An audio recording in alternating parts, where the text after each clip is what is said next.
Un dernier grand titre de ce magazine, nous parlerons du bilan de Florent Ibenge à la tête des Léopards de la RDC. Est-ce que c'est Christopher Walembo qui va prendre la tête de Florent Ibenge dans quelques semaines, quelques mois? Nous allons voir ça avec lui dans quelques instants. Et puis nous parlerons aussi de la Ligue des Champions. Nos invités, Mireille Gosso, qui est toujours avec nous, journaliste du Cameroun. Christopher est toujours là et Souleymane également. Le foot international tout de suite.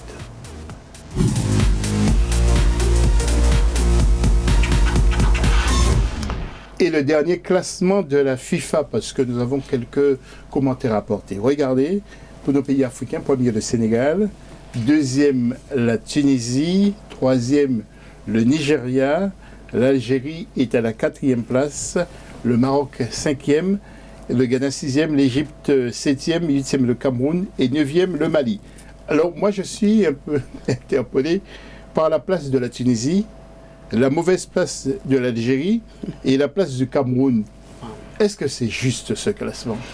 Faut tenir en compte les compétitions aussi, hein, les clubs. Oui, mais la Tunisie, les matchs amicaux. Parce que la Tunisie, il y a l'Espérance de Tunis qui est tout le temps en finale de la Ligue des Champions africaine. Alors attendez Christopher, vous êtes en train de nous dire qu'on tient compte du classement, du résultat des clubs? Non, les sélections. Les critères, je pense qu'on prend en compte les matchs amicaux qui sont aujourd'hui officiels. C'est ça. Donc on prend en compte tout ça. D'accord. Et c'est pas parce que l'Algérie a remporté la CAN. Si l'Algérie remporte la CAN et après elle fait 3 mauvais matchs, c'est forcément qu'elle va descendre dans le classement. Exactement. Le Cameroun est 8e, vous trouvez ça normal? Encore une fois, c'est un système de points. Donc c'est vrai qu'on pourrait revendiquer des choses, mais c'est un système de points. Si c'était un classement au niveau des performances et des compétitions qui se jouaient à chaque fois, ça aurait été quantifié différemment, je pense. Oui. Et puis j'ai quelques amis à Africa 24 qui font la fête depuis quelques jours, depuis qu'ils ont appris le classement du Sénégal, notamment M. Ousseynou. Alors, nous allons voir le classement du monde maintenant, avec la Belgique qui est à la 1re place devant la France, 3e le Brésil. Là, c'est un peu plus cohérent quand même, l'Angleterre, l'Uruguay, la Croatie, le Portugal, l'Espagne, 9e l'Argentine et 10e la Colombie. Alors, je voudrais revenir sur le CHAN. Comment ça va se passer pour la sélection? Vous avez changé de poste. Exactement. Alors, nous avons mené la campagne, donc j'étais adjoint de Christian Nsengui qui est numéro 1, donc nous sommes en staff depuis août. Nous avons fait la campagne de qualification de l'équipe CHAN A', et maintenant on a changé de staff, donc on est resté avec les A, et c'est Pamphile Miao, l'entraîneur du TP Mazembe, qui a pris avec son staff l'équipe A' et qui va jouer le CHAN. Donc nous on est resté sur l'équipe A. Et moi, je suis toujours numéro 1 avec les espoirs, les U23 de la RDC. Très bien. Ouais. Bon, beaucoup de travail. Oui. Très bien. Ouais. Bravo. Bilan de Florent Ibenge. Justement, on vous redonne la parole tout à l'heure, mais Mireille aura la parole, ainsi que Souleymane, sur la carrière d'entraîneur de Florent Ibenge. J'ai voulu demander un petit bilan justement sur cette carrière de Florent que nous aimons beaucoup. Et malheureusement, il a quitté le poste. Mais regardez ce bilan et après, nous allons apporter des commentaires.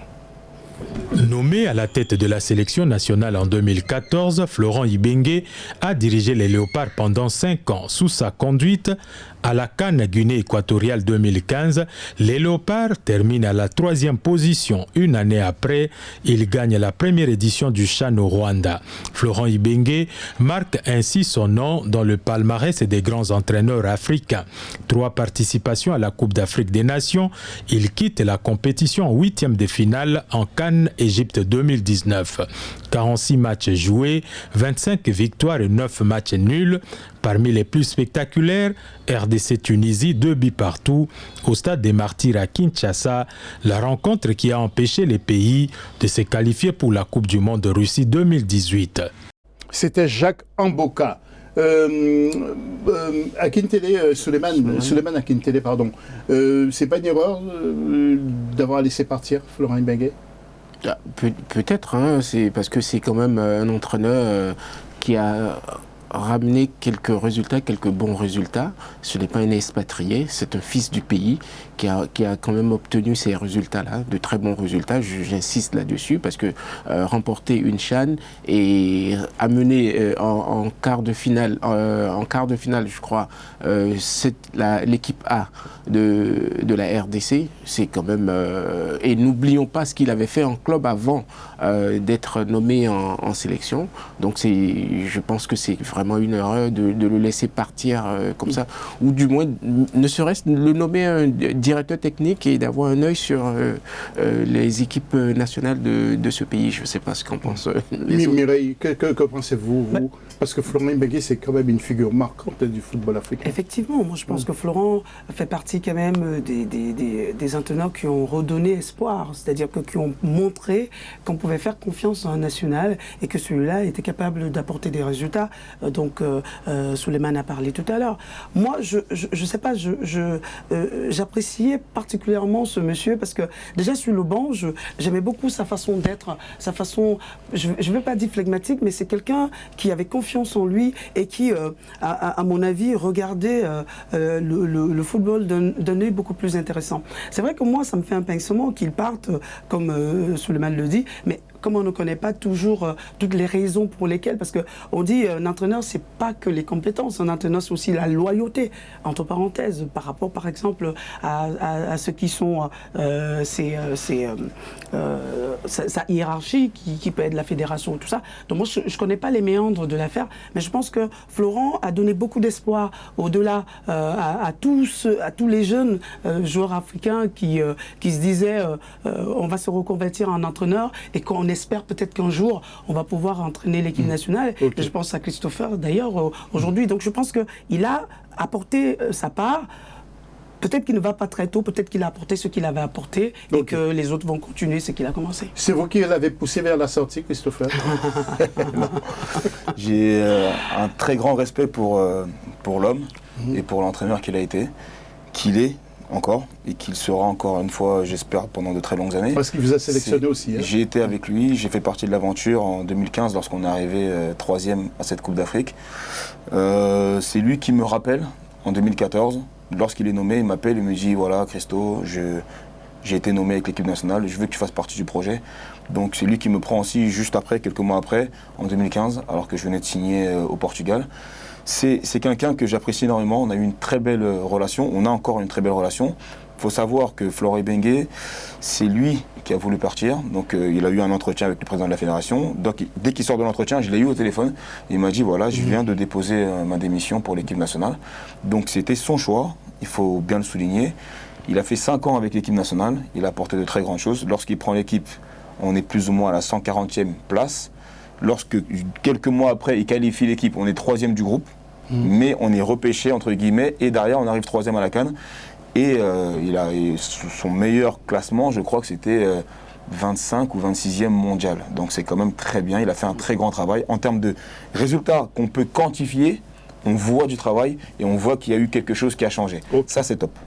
Christopher, merci. Nous allons voir le tableau du championnat congolais en ce moment. Le TP Mazembe est toujours bon leader, mais il y a beaucoup de matchs en retard. Devant Maniema Union, Vinta Club est 3e, Motema Pembe est à la 4e place, 5e groupe Bazano, et Renaissance est juste derrière. Mais je vous l'ai dit, il y a beaucoup de matchs en retard dans le championnat de la RDC, tout comme le championnat du Bénin.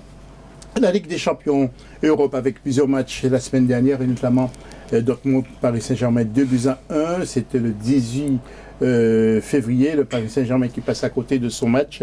Nous voyons quelques photos peut-être éventuellement avec notamment Kylian Mbappé qu'on n'a pas beaucoup vu, on entendait mieux de lui, Neymar qui était aussi en colère, Tourelle qui a monté une composition d'équipe un peu bizarre, et Ayland, le prodige norvégien, qui a tout cassé sur son chemin.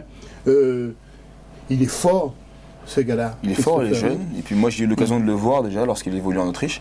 Et je savais que c'était un joueur qui forcément allait marquer les esprits. Je m'attendais à ce qu'il aille plutôt dans un club comme le Real Madrid, qui aime ce genre de profil, attaquant, grand, puissant, intelligent.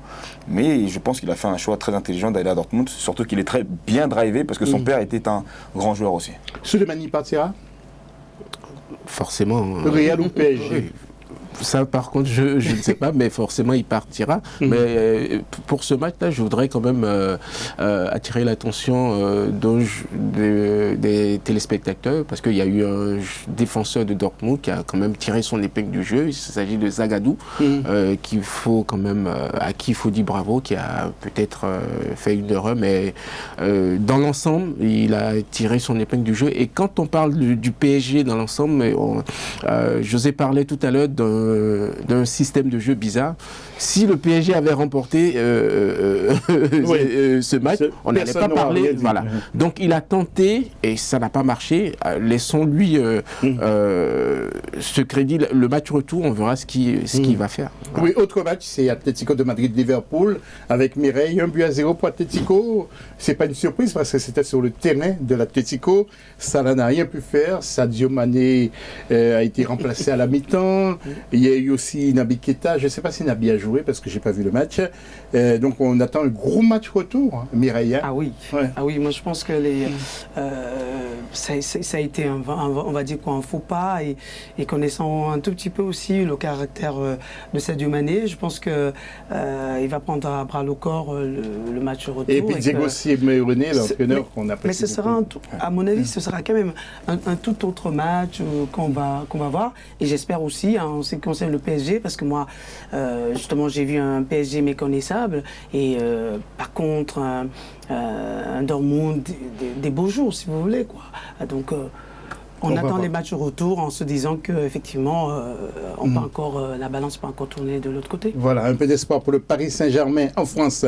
Les résultats maintenant pour la synthèse avec Borussia qui a battu le PSG. Match retour le 11 mars. Atlético Liverpool, 1-0 pour Atlético. Match retour également le 11 mars. Et deux matchs retour le 10 mars. Atalanta qui a battu Valence 4-1 à l'aller. Et puis Tottenham qui a perdu devant Leipzig 1-0. Et d'autres équipes allemandes. Et puis Neymar qui a fait une déclaration que tous nos confrères ont exploitée à leur manière. Écoutez ce qu'il a dit, Neymar, le Brésilien du PSG. Difficile de rester 4 matchs sans jouer. Ce n'était pas mon choix de ne pas jouer les matchs précédents. C'est le club qui a pris cette décision, les médecins. On a beaucoup parlé, moi je n'ai pas aimé la décision du Paris Saint-Germain. Je voulais jouer, je me sentais bien. Le club a eu peur et ça retombe sur moi. Et les matchs de la semaine, est-ce qu'on peut les voir justement ce 25? Il y a Chelsea, Bayern et Naples, Barcelone. Ça va être chaud, Mireille, hein? Ah oui, moi je pense que ce sera un très bon match. Naples, FC Barcelone, il y aura des choses à voir en tout cas. Ouais, et Chelsea, Bayern. Et le 26, Real, Manchester et Lyon, Juventus. On dit qu'il faut vendre la peau de l'os avant de l'avoir tué. Mais Lyon, Juventus... ouais. Bon, ça reste un match. Hein. Ça reste deux matchs, pardon. On ne sait pas ce qui peut se passer, mais... vu comment la Juventus est en train de négocier son championnat en Serie A, on peut imaginer que ce sera assez compliqué pour l'Olympique Lyonnais. Moi, je l'ai toujours dit, en football, 1 + 1 n'est pas égal à 2. Donc faisons attention. Oui, faisons attention. Il va nous rester peut-être, je ne sais pas si on aura le temps d'écouter, oui, on va le faire, on va tenter la chance. Le président Paul Biya, lors de ce discours le 11 février, a rendu hommage au sport camerounais.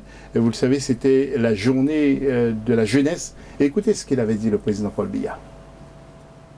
Au registre des satisfactions que nous pouvons légitimement éprouver, je mentionnerai les succès remportés par nos jeunes sportifs sur la scène internationale. Qu'il s'agisse du 2e titre de champion d'Afrique des Nations de notre équipe de football, messieurs, de moins de 17 ans, en avril 2019, du 2e titre de champion d'Afrique de notre équipe nationale de volleyball dames, en juillet 2019 et de la consécration en janvier 2020 de notre équipe nationale féminine de football comme meilleure équipe du continent. Je crois que nous pouvons être fiers de notre jeunesse sportive qui fait flotter très haut les couleurs du Cameroun. Il me reste exactement 20 secondes pour remettre l'antenne. Mireille, un dernier mot. Alors, moi, je vais faire rapidement un clin d'œil à tous ces joueurs-là. C'est vrai que Christopher me disait tout à l'heure que Jean-Marc ne sera pas de la partie. Mais je vais vraiment faire un clin d'œil à tous ces joueurs. Ouais. À tous ces joueurs-là qui sont partis des championnats occidentaux et qui sont revenus dans les championnats et qui auraient pu disputer justement le CHAN. Achraf Ben Sharki, que vous connaissez, qui était sociétaire de Lens, qui est aujourd'hui aux Amalek. Et puis je vais citer aussi Anis Badrik, qui est aussi tunisien malheureusement. La Tunisie s'est désistée. Mais je fais vraiment un clin d'œil à ces joueurs-là. Ils montrent que le football africain évolue et qu'aujourd'hui, on peut partir des championnats assez disputés comme des championnats français pour repartir en Afrique. Christopher, un dernier mot rapide. Exactement, non, pas grand-chose. Le développement, je pense qu'il faut développer chez nous aussi et être fier de ce qu'on a, des ressources qu'on a et les conserver en développant, en ayant peut-être cet élan qui va nous permettre d'avoir des championnats compétitifs et pourquoi pas de garder nos meilleurs joueurs. Souleymane, un dernier mot rapide. Continuer le travail et puis le football africain sera encore plus haut. Merci beaucoup, mesdames et messieurs, d'être venus sur ce plateau. Je voudrais remercier toute l'équipe qui a travaillé autour de cette émission. Mathilde, la grande Mathilde, Biram qui fait son grand retour, Loris, grand supporter du Paris Saint-Germain, et puis c'est nous, notre chef justement de la réalisation, qui est un grand pote d'Aliou Cissé. À lundi prochain, même heure. Salut.